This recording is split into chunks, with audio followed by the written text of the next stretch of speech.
అందరికీ నమస్కారం. మన సుష్మా రెడ్డి రుచులకి స్వాగతం. రోజు మన ఛానల్లో పండుగలకైనా ఇంటికి ఎవరైనా చుట్టాలు వచ్చినప్పుడైనా కేవలం 5 నిమిషాలలో ఎంతో కమ్మగా నోట్లో పెడితే కరిగిపోయేలా చేసుకునే సేమియా కేసరి పర్ఫెక్ట్గా ఎలా చేయాలో చూద్దాం. అసలు ముద్ద అవ్వకుండా పొడి పొడిగా రావాలంటే అర్ధ కేజీ సేమియాలతో ఎలా చేసుకోవాలో ఈ వీడియోలో చూపిస్తున్నాను. 1 కప్పు సేమియాకి 4 కప్పులు నీళ్లు పోసుకొని ఎసురు బాగా తెల్లనివ్వాలి.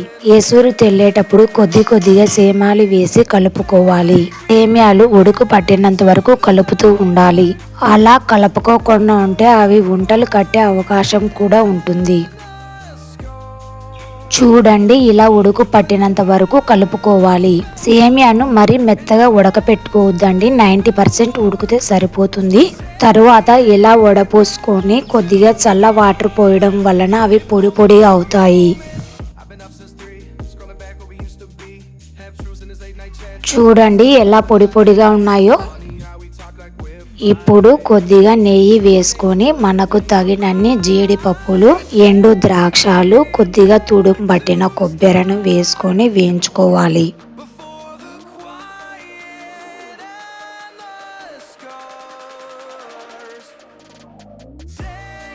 ఇలా వేగిన తరువాత మనం కాంచి చల్లార్చి పెట్టుకున్న ఒక చిన్న గ్లాస్ పాలను వేసుకోవాలి. తరువాత మన తీపుకు తగినంత చక్కెరను వేసుకోవాలి. చక్కెర కరిగినంత వరకు బాగా కలుపుకోవాలి.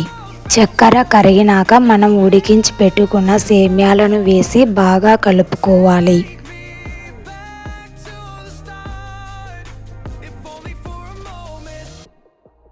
అంతే అండి, సేమియా కేసరి రెడీ. మీరు కూడా ఇలా ట్రై చేసి చూడండి. ఈ వీడియో కనుక మీకు నచ్చినట్లయితే లైక్ చేయండి, మీ ఫ్రెండ్స్తో షేర్ చేయండి. ఇంకా ఇలాంటి రుచికరమైన రెసిపీస్ కోసం మా ఛానల్ సుష్మా రెడ్డి రుచులని సబ్స్క్రైబ్ చేయండి. Thanks for watching.